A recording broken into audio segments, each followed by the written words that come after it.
Hey, friendos, Steve here. And welcome back to Going In Raw Overrun. Big shout out to all the YouTube channel members and patrons for helping support Going In Raw. Yeah.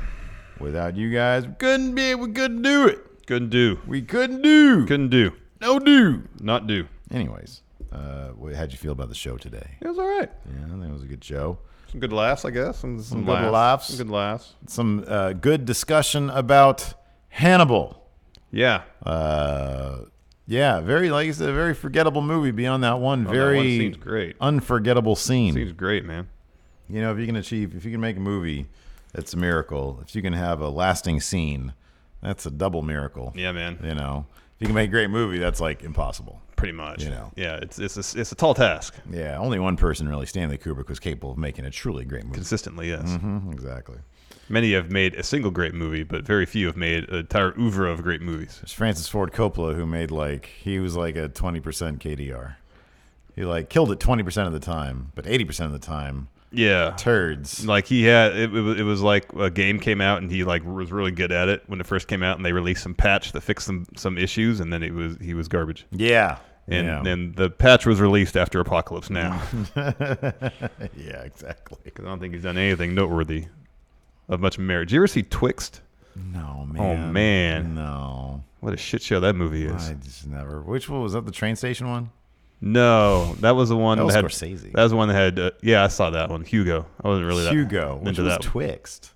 Had Val Kilmer in it, and he's like some writer that goes to some small town. I went to the panel for it at Comic-Con that one year. He went with Machinima, and it sounded interesting because he's going to tour with the movie because he could edit it on the fly. He could re-edit it on the fly. I was like, oh, that's kind of interesting. And then I watched it on Showtime or something, and it was hot garbage. It was terrible. We watched the first episode of Barry last night. How was that? I love it. Well, yeah. Bill. I'm a big Bill. Yeah, Bill Hader Hader's fan. great. I think he. It's funny. I kind of think that he may be in the top 3 all-time Saturday Night Live guys. He's so much money. He's really good. He's so much. He can do literally nothing, and I'll be cracking up at that guy. Yeah. Anyways. Well, they can give Will Forte a Ted Turner show. I don't know, but that sounds awesome. It does sound awesome. He was really good at Ted Turner. And this Buffalo he'd ride it on. Will Forte seemed like a really weird guy. Mm-hmm. Very eccentric guy. He was hilarious. Did you ever see his show? That Last Man on Earth, whatever it's called? I watched the first couple episodes. It was one of those things where, so I understand the humor in it, but when your lead character is that stupid, is that hapless, I have a really hard time getting into it. Like, I need some amount of competency with the lead character. And when you're just a complete moron, and he does moron very, very well, almost too well, you know? But I heard good things about it, but then they canceled it. So, yeah. Did you ever see that Val Kilmer short film about the roller rink? I don't believe so. I forgot who directed it. Somebody of note directed it. And it's just a thing that was like on YouTube, maybe made the festival circuit. But it's heavier Val Kilmer. You know, he's old now. Yeah, he is pretty old. He's put on a few pounds. And he didn't age very well. No. But anyways, we should probably dig into this Andrade stuff. Oh, sure. Yeah, that sounds good. I mean, it's just a good feel-good story, right? Yeah, for the most part. All right, let's get into it. Non-news. I hope it's a feel-good story. See how it is.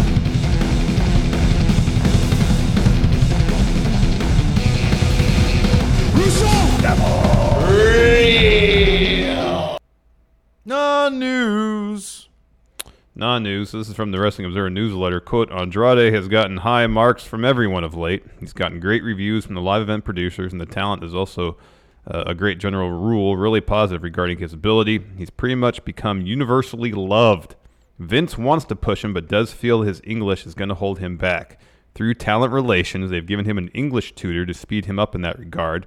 He's been speaking more English in his promos of late because they want him to get more practice at it, rather than just rely on Vega to do it for him. Meltzer adds, I'm still not sure why the English is a holdback, because Vega is great in her role and speaks great, and look no further than Heyman and Lesnar to see that dynamic of a great talker and talent that speaks little can get over the top heel. You know what? I love it when Andrade speaks Spanish. I love it. Absolutely love it. Me too. Absolutely love it. Me too. Oh, I agree completely. I think I do appreciate. I like it when Asuka speaks Japanese. I like that when Nakamura spoke Japanese as well. I think when any of them starts a promo out speaking English, speaks their native tongue a bit, and maybe circles back, I think it's really effective. I think it comes off as very genuine. Andrade, I even when he speaks English, I think his promo works good because there's a lot to it. But I don't know, this feels more authentic when he's going back and forth, and it just seems more passionate or something. I don't know what it is. Andrade has a really cool dynamic right now with his English and Spanish. With his Spanish, he gets really fired up. Yeah. With his English, he comes off as very menacing. Yeah. I mean, okay. Well, first, I think we can both agree, especially as of late in general, Vince is just it's wearing thin, man. Yeah. The Vince shit is wearing thin. It's probably good. It's English. It's probably good he didn't listen to that whole Wade Keller bit, the Raw recap, man. Well, yeah. I mean, the only reason I didn't listen to it is because of the time I took it with a grain of salt. I know it's all just frustrating, dude. But no, I think I'd love him, and yeah, if he only spoke Spanish, I'd be totally cool. Hell yeah, man. I'd be totally cool. Hell with yeah. that. I think it's asinine. I think Alex C's got it right. Should do 80-20 split between Spanish and English. Mm-hmm. Like, imagine he drops his lengthy promo all in Spanish. Yeah. And at the very end, he just kind of does a one-sentence summation of it. Mm-hmm. How awesome would that be? Yeah, I know. And you got Zelina there, who's great on the mic. They're a great package together. Yeah, man. They're really good. Yeah, it's just more asinine. It's just not. I don't know. What's the breaking point, man? Come on, what's the breaking point? Have an answer for me. What's the fucking breaking point? Something has to be canceled. I think it's a stock price. Or that. I think it's a stock price. If the stock price goes down to here's the thing. It was at what, $20 for the longest time. Yeah, now they went to around 100, and now it's back down in the low 80s. The TV deal, yeah, skyrocketed. It's 100 now. It's in the low 80s, which between 20 and 80 is, if I'm not mistaken, about $60 difference. That's massive. Yeah, that's huge. Especially if you own thousands upon thousands of shares. Now, I don't know. I mean, look, I understand the TV deal. The TV money is going to be, and I still forgot to talk to my sister about this stuff. But the TV deal, yes, for the next number of years is going to be paying them regardless. The Saudi deal is going to be paying them regardless. And maybe there will be no breaking point. I don't know. I don't know either. I really do. I don't know. I don't know. I don't know what would cause the stock to fall, given that the money is locked. If a show gets canceled, that's going to cause the stock to fall. I mean, the one thing the dude, and granted, it's some random dude calling it the Wade Keller, you can take with a grain of salt, even though Meltzer seemingly confirmed the aspect of Triple H being frustrated in the newsletter, and then Sean Ross Sapp saying, after reading a recap of that caller on Wade Keller's show, that it kind of lined up with what he'd been hearing. Still, you got to take it with a certain degree a grain of salt, and I completely lost my train of thought. The point I was going to make. Stock falling. Vince. This what that apparently the writers he was allegedly or reportedly talking to said that basically under no circumstance would SmackDown ever be moved over to Fox Sports 1. Oh yeah, due to low ratings. That doesn't mean they won't cancel the show. If the show is not generating enough ad revenue to make up for what they're paying for it and make them a profit. I mean, there's got to be some provision in that contract to protect themselves so they're not saddled with this money pit over the course of 5 years. Well, I don't know. Here's the thing. I don't know. I mean, did the guy calling in indicate that, or you're just speculating? The guy calling in indicated that according to what the writers thought, the Fox Sports 1 thing. Yes, but you're just talking about the idea of cancellation. Yes, there would have to be some I don't see how Fox would sign a deal with oh yeah, you get carte blanche for 5 years, guaranteed spot on the network. Well, here's the thing. No show gets that. I think there'd be a massive gulf between okay, we're going to cancel you, and well, we know what the ratings could be.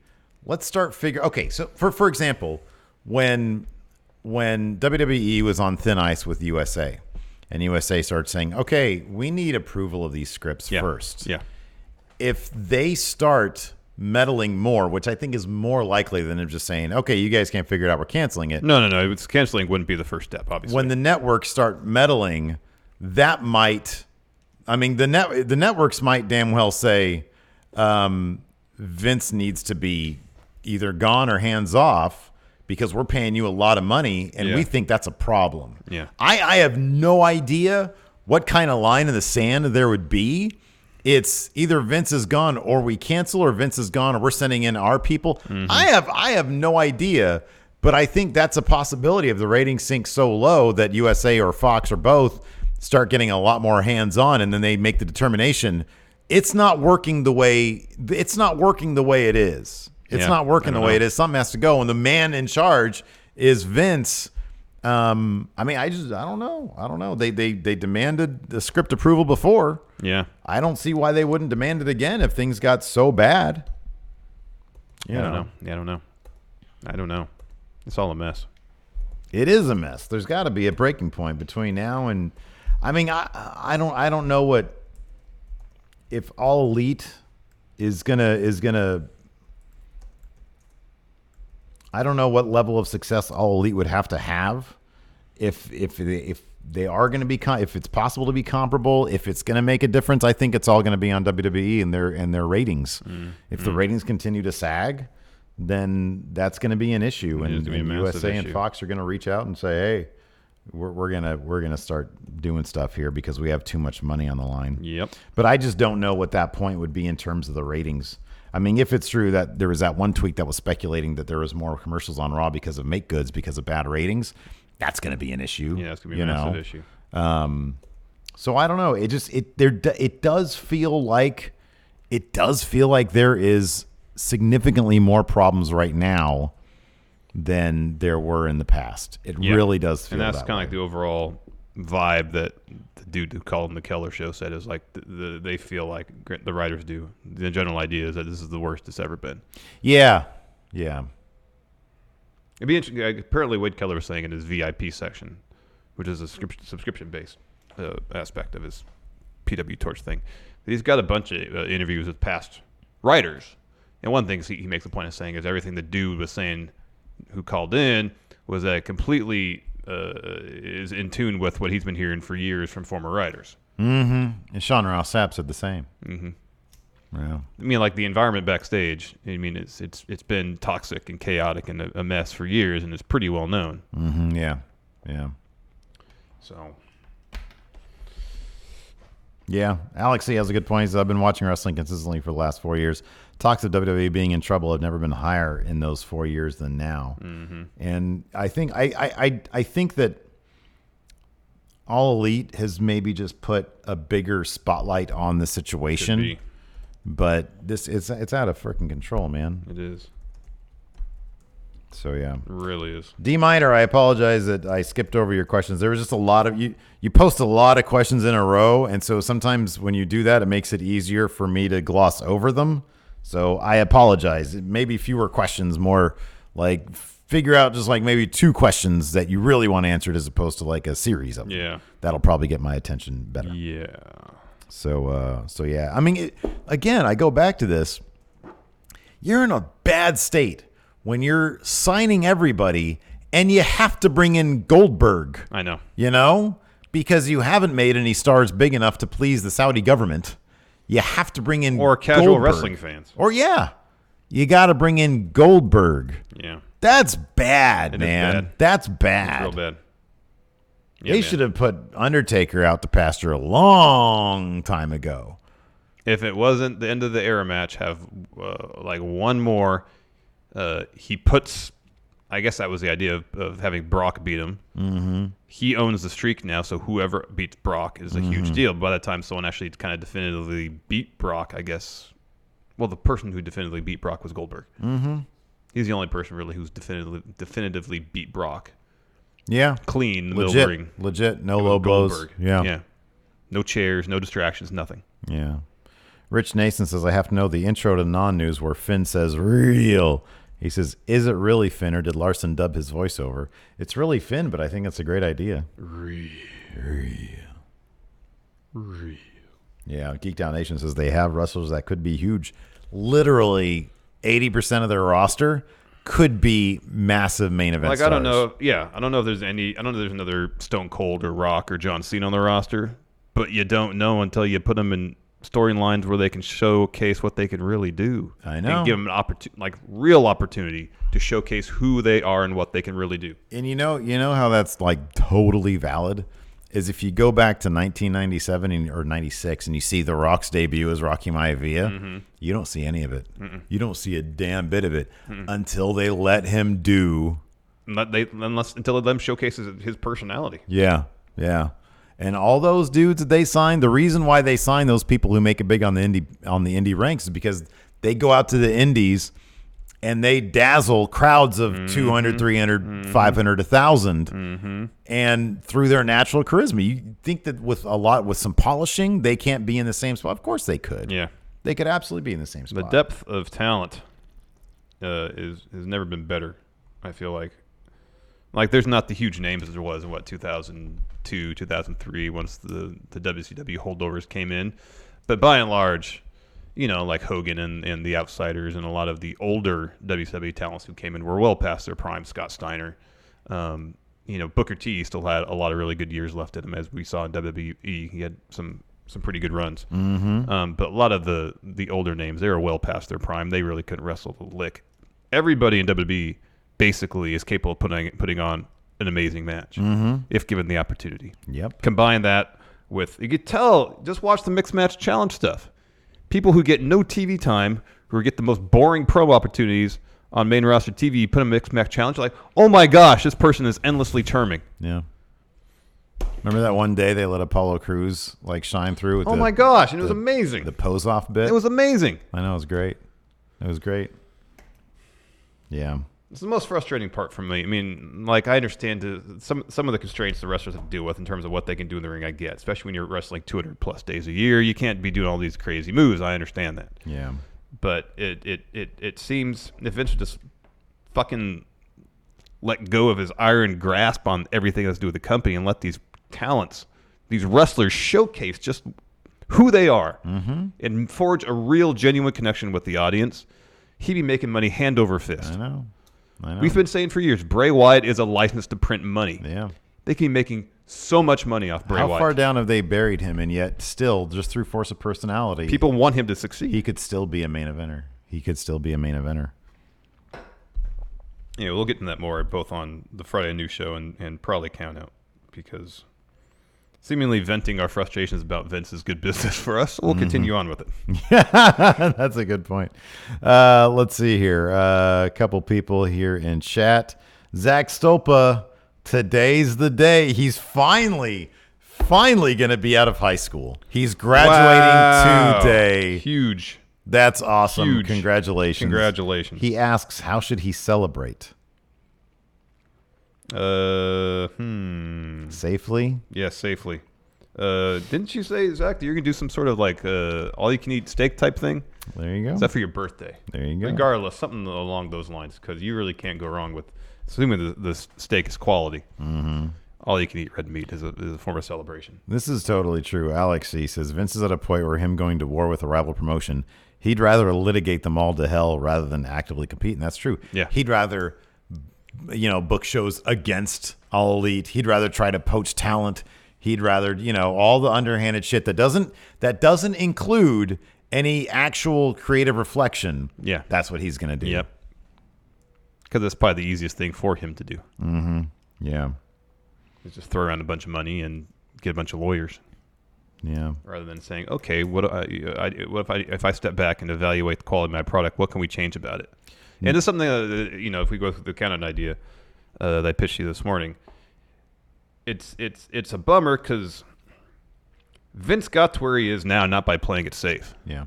He took risks. I know. He used to have, whether he was forced to at points or not, his finger on the pulse of kind of what was going on in popular culture. But he also, to get to that point, he litigated the hell out of it. To Obviously. Alex's point. No, he did.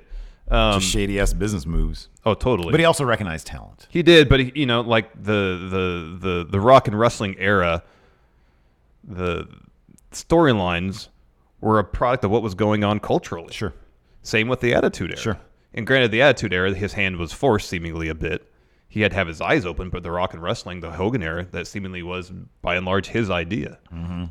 Problem is, he's still existing in this reality that is deeply rooted in 1985. Yeah. and there's no one there, or he's unwilling to find someone to push him forward, to open his eyes, say, hey, this is the era we're living. This is the reality we're living in now. See right here. This right here is a rant. A DSLR close up on your dumb face. You go off on this for 5 to 7 minutes, add some pictures, and that's what we do. No, I understand. See what I'm saying? No, I don't disagree with that. You caught me. You tried to pitch this to me this morning. I'm like, oh God, I'm waking up. I want to get through the shows we have to get through today. Got to get this stuff out. I understand that. Got to get it out there. You got to do it at the right time. They got to catch me at the right time. Oh my goodness! What minuscule window of opportunity. Lunch, right after I eat lunch. That's the best time. That's the best time. Because I love this, and I think that people. We have 8 hours. We have 16 hours of travel ahead of us next week. That's perfect time to hash all this out. Can we revamp our channel on the road? I love it. That's fine. Yeah, that's a great idea. That is fine. That's the perfect time to have that conversation because there's nothing pressing that I feel like needs to get done. Right now, I feel like there's too many things, pressing matters that need to get done between now and we leave for Vegas. Yeah, but you know me. I know you just spew it all out, and I'm just sitting here. Okay. That's why we compliment each other. We got a so show. Well. We got to roll on like now. So let's get going, man. That's why we compliment each other so well. Patrick Sparks says, Steve, shooting a basketball with your left hand is almost as awkward as and hard as writing your name. I saw that. We put that in the mod chat. I find shooting a basketball with my left hand way easier than writing a sentence in my left hand. That's just me personally. Maybe because I've actually practiced a little bit shooting left-handed. Yeah, I'm actually with Patrick Sparks on this, understanding where I am left-handed. My dad, he'll always try to get me at horse with going left-handed, and I'm like, all right. Yeah, I used to do that too. Maybe that was just you then. Alec, I used to always do layups left-handed because I knew I'd beat you at horse. Alex C says, Drunken Larson rants for short-form content going gin raw. That's a good idea. Give me like 3 gin sodas and... Nah, man, I just need to read off, get you in front of a DSLR, and I'll just say something that Vince did, and then I'll just shut up and let you talk about it. So here's the thing, that like the Going in Raw daily news stuff is all right, but I feel like if we're going to do short-form stuff, it should be less news and more editorializing. Yeah, sure. Well, that's what I liked about the Going in Raw. Number one, here's my thing about Going in Raw. Now we're going to talk about the channel again. Hold on. Waymaker, no, I've never tried to play left-handed guitar. I thought Going in Raw Daily was the one thing that combined everything that we actually do pretty good. Because it had production value. Yeah. It had our back and forth in what approximated a skit type environment. Yeah, I like the cutting back and forth. I like that. That I love, and it had news and editorializing. Yeah, that's what I loved about it so much. So I'm going to keep on bugging you to bring that back. Alex E says, no soda. You need the true venom that comes from straight liquor. I can't do straight liquor anymore, man. Too old. Zach Stolpa Larson, what do you think of these reports that Zion refuses to play in New Orleans because of the market size of the city? Was there actual footage of his reaction to New Orleans? Well, I saw something that claimed to be that, where he was just kind of laughing. Which I don't know what that means. ESPN reported something like he looked like he had been hit by a truck. Oh, I don't know. I don't think anybody would be laughing, so I don't know. I think that, as long as he doesn't hire an agent, he can go back to school. That would be... Has anybody ever actually done that? Not someone that was going to be the number one pick, no. Because I think typically... How much you get these days if you're number one in the NBA? Lots. Yeah, lots, huh? And that's just that doesn't take into account shoe deal. Market size is so overrated these days anyways. I know. Like, would you really rather go to the Knicks? Really? Yeah, the Knicks are a shit show.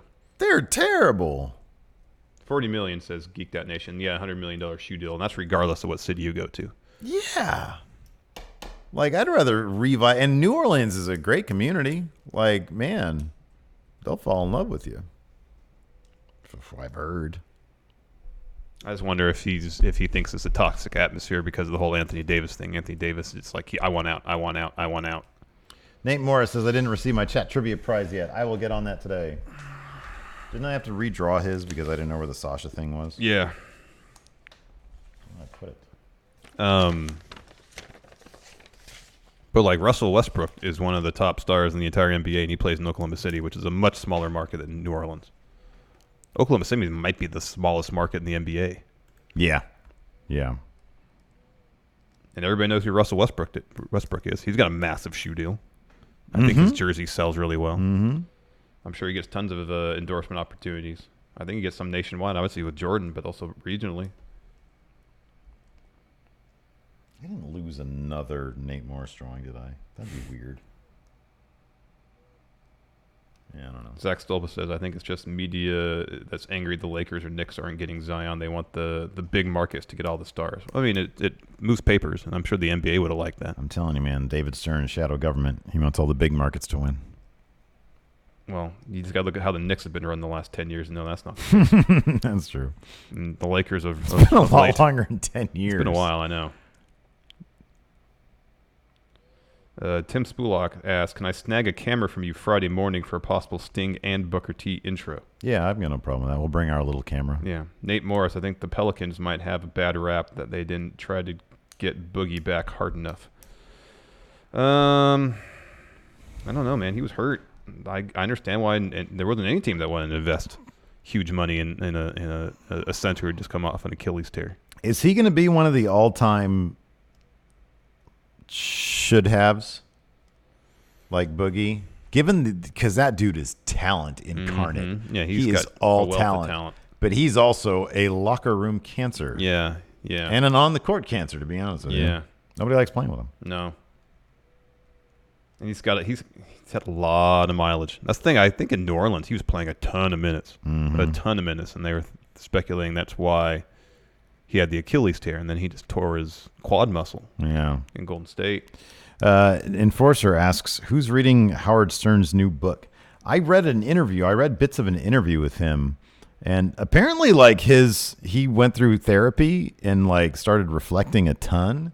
And apparently he has these really great in-depth interviews with his guests now, which is kind of interesting. They're not all ooh. It's not like, cheesy interviews about, ooh, what kind of positions do you like? Yeah. Baba Booey. Baba Booey. Baba Booey.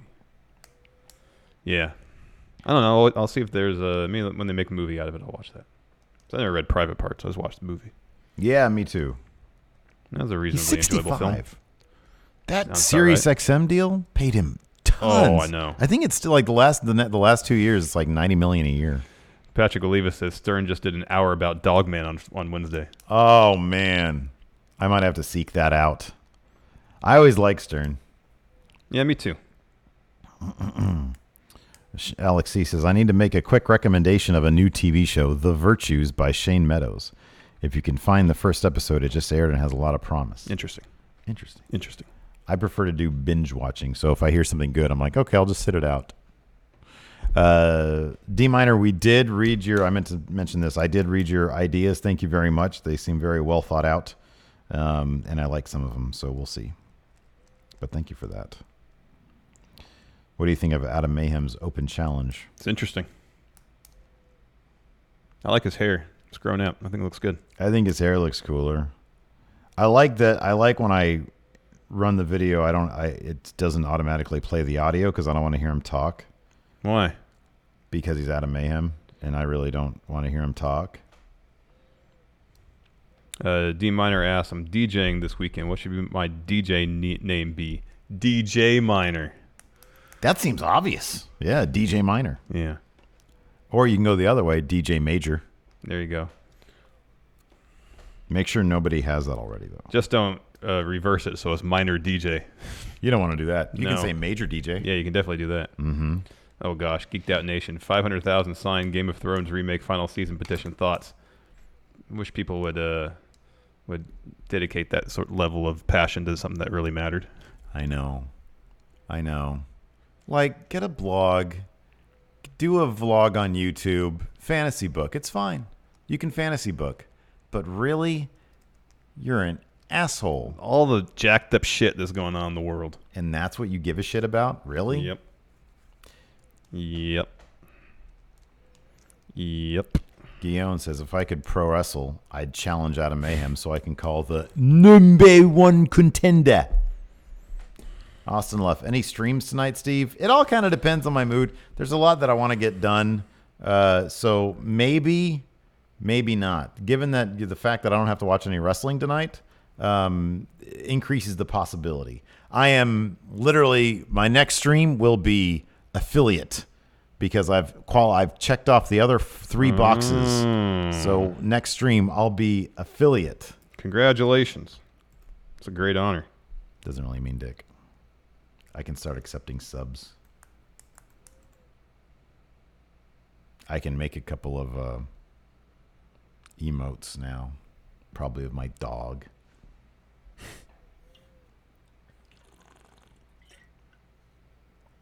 D Minor says, I'll go by DJ Minor then. The other DJs here are crap, so I know I'm going to be great. Thoughts on Double or Nothing being on BR Live? Oh, yeah, Bleacher Report Live. That's cool. The streaming service. Good for them. Good for them. Zach Stopa Larson, have you ever checked out Joel to Sleep Apparel on Twitter? He essentially does a wrestling X-Hype brand clothes. Have not. I found this one thing on Instagram the other day that has some cool designs. Oh, yeah, like what? They're all book covers. The site's called Out of Print. Oh, that's cool. But it's like the original, look at this Clockwork Orange one. It's great. They have a couple cool Catch-22 ones, like that shit. Oh, that's neat. So it's all original book covers. That's really cool. And they got like some from, like they have a Japanese Animal Farm one that's awesome looking. Just like, look at this shit. Oh, that's cool. So there's this T-shirt company that does short-run T-shirt designs that are obviously bootleg. For example, I bought there's like a True Romance, but in Japanese. Yeah. I bought a Reservoir Dogs one. The problem is it's like WWE shirts. It's the thickest. That's the Catch-22. That's Catch-22. That is cool. That's really neat. And so I looked up online. There's like tricks to making your stuff softer. That's really cool. I'd actually get that. There are tricks to making your shirts so you can dunk it in salt water for like 3 days. Oh. And it's supposed to make it softer. It's not going to ruin the graphic on it, though, is it? See, I'm okay if the graphic gets faded. Yeah, a little bit, I guess. And apparently it's supposed to lower the shirt size. But it takes like 3 days of soaking it in salt water. And so last night, I washed it and then dried it. And I pulled it out of the dryer this morning. And? Didn't really make much of a difference. Oh, right. It's like a slight difference because it was really tough. It was like a really tough shirt. Tim Morris asked, how depressing is U.S. politics these days? Really? Yeah. Bad state of affairs. It's honestly, it's one of the things where it's like, I just need to get off Twitter more, you know?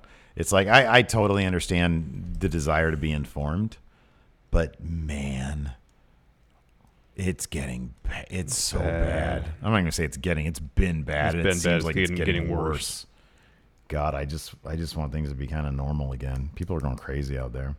Anyways, on that note, thanks everybody. We appreciate it. Till next time. We'll talk to you. I need lunch. I didn't bring my lunch. I got to run home and make some lunch real quick. All right. Thanks everybody. We'll talk to you later. Bye.